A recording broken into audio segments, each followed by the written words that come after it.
میں پورا ملک کا دورے کر رہا ہوں. میں پہلے آپ سے پوچھنا چاہوں گا کہ کیا جو باقی جماعتیں جو کیمپین کر سکتے ہیں ان میں سے کون آپ کے پاس آئی ہے؟ کیا میاں صاحب جو چوتھی بار وزیر اعظم بننے کا خواب دیکھ رہا ہے، کیا میاں صاحب آپ کے پاس آیا ہے آپ کی ووٹ مانگنے کے لیے؟ مولانا فضل الرحمان صاحب کی بڑی بڑی جماعت ہے پختونخوا میں، پتہ نہیں کب سے سیاست کر رہا ہے. کیا مولانا صاحب آپ کے پاس آیا ہے آپ کا ووٹ مانگنے کے لیے؟ میں آپ کے پاس آیا ہوں آپ کی ساتھ مانگنے کے لیے، آپ کی ووٹ مانگنے کے لیے.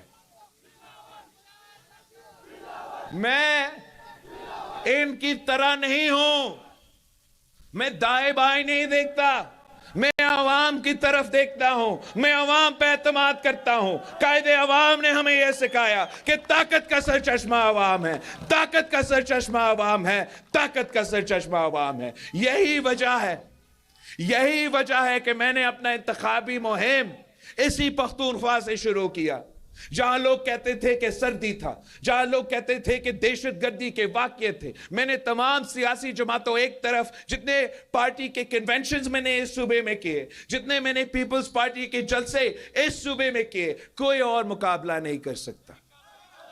وہ اس لیے کہ میں آپ کا عزت کرتا ہوں.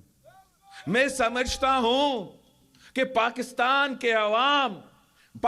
کے عوام ہی کے پاس یہ حق ہے کہ وہ فیصلہ کرے کہ ان کا وزیر اعظم کون بنے، حکومت کون کرے. جب عوام یہ فیصلے کرتے ہیں، تو جب عوام کی طاقت سے، عوام کی ووٹوں سے حکومتیں بنتے ہیں، تو قائد عوام کی حکومت کی طرح، شہید رانی کی حکومت کی طرح، صدر زرداری کی حکومت کی طرح عوام کی خدمت ہوتا ہے.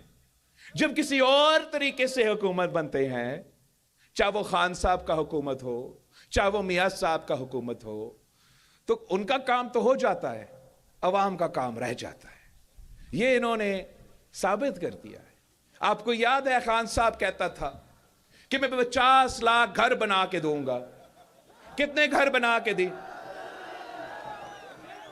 2 کروڑ نوکریاں دینا تھا ملک بھر میں، الٹا لوگوں سے روزگار چھینا تھا.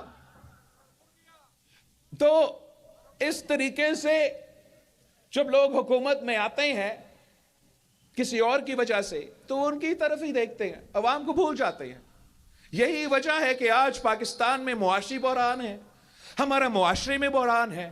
ایک بار پھر وہی دہشت گرد جن کو آپ نے شکست دلوائے تھے، جن کو خیبر پختونخوا کے عوام نے، جن کو خیبر پختونخوا کے پولیس نے، جن کو خیبر پختونخوا کے فوج نے، وہی دہشت گرد جن کو انہوں نے شکست دلوائے تھے، ایک بار پھر ان کا سر اٹھ رہا ہے.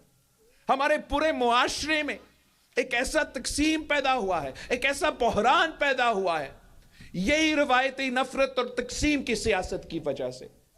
میں پاکستان کے عوام سے اپیل کرتا ہوں کہ 8 فروری کو آپ نے سوچ سمجھ کے اپنا ووٹ کا استعمال کرنا ہے. ایک ہی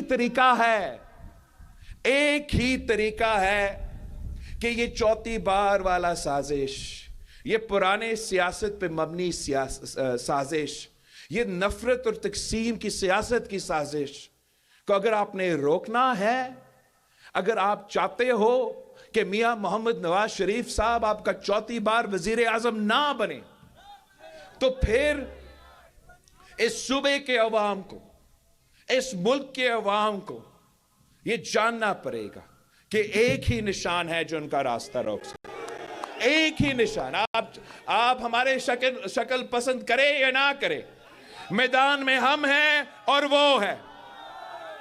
ہم ہی وہ جماعت ہے جو شیر کا راستہ روک سکتے ہیں، جو شیر کا شکار کروا سکتے ہیں اور عوام کو انصاف دلوا سکتے ہیں. ہم ہی وہ جماعت ہے جن کے پاس ایک پورا کا پورا منصوبہ ہے. باقی جماعتوں سے پوچھے، آپ تبدیلی والے سے پوچھے کہ تبدیلی لانے کے لیے کیا منشور ہے آپ کے پاس. آپ میاں صاحبان سے پوچھے کہ چوتھی بار آپ بننے چاہ رہے ہو، کرنا کیا چاہتے ہو، جواب نہیں ہوتا. آپ مولانا سے پوچھتے ہو، وہ کہتے ہیں کہ کتاب پہ تھپا لگا ہے آپ جنت چلے جائیں گے. میں الیکشن اس لیے لڑ رہا ہوں اپنی ذاتی مفاد کے لیے نہیں, اپنی ذاتی انا کی وجہ سے نہیں, کسی ذاتی دشمنی کی وجہ سے میں الیکشن نہیں لڑ رہا. میں الیکشن اس لیے لڑ رہا ہوں, اس لیے میں سمجھتا ہوں کہ ہمارا پاکستان, آپ کا پاکستان, میرا پاکستان خطرہ میں ہے. جس تاریخی معاشی بحران سے ہم گزر رہے ہیں, پاکستان کی تاریخ میں ایسے بحران سے ہم نہیں گزر چکے. یہ اس کی بوجھ پاکستان کے عوام بھگت رہے ہیں. تاریخی مہنگائی, تاریخی بے روزگاری, تاریخی غربت کا سامنا آپ کو کرنا پڑ رہا ہے ان کی پرانی سیاست کی وجہ سے. وہی دہشت گرد جن کو آپ نے شکست دلوائے, وہ ایک بار پھر اپنا سر اٹھا رہے ہیں ان کی پرانی سیاست کی وجہ سے.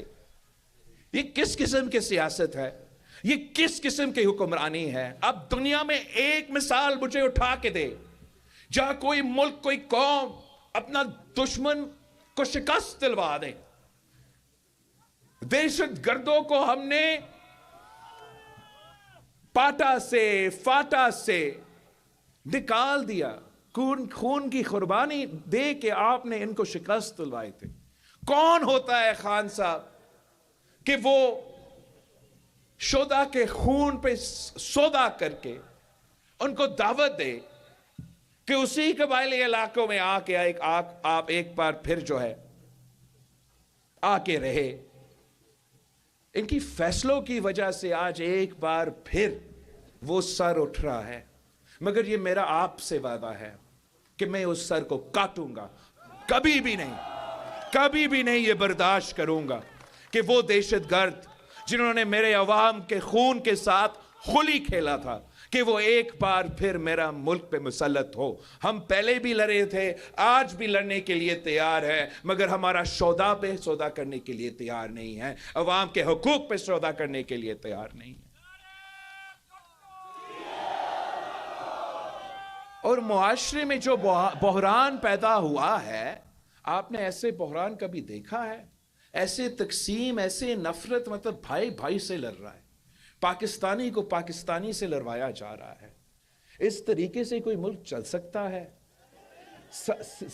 سیاست تو سیاست ہوتا ہے, سیاسی اختلافات ہوتے ہیں, اختلاف رائے ہوتے ہیں, اس کو آپ نے ذاتی دشمنی میں کیوں تبدیل کرنا ہے؟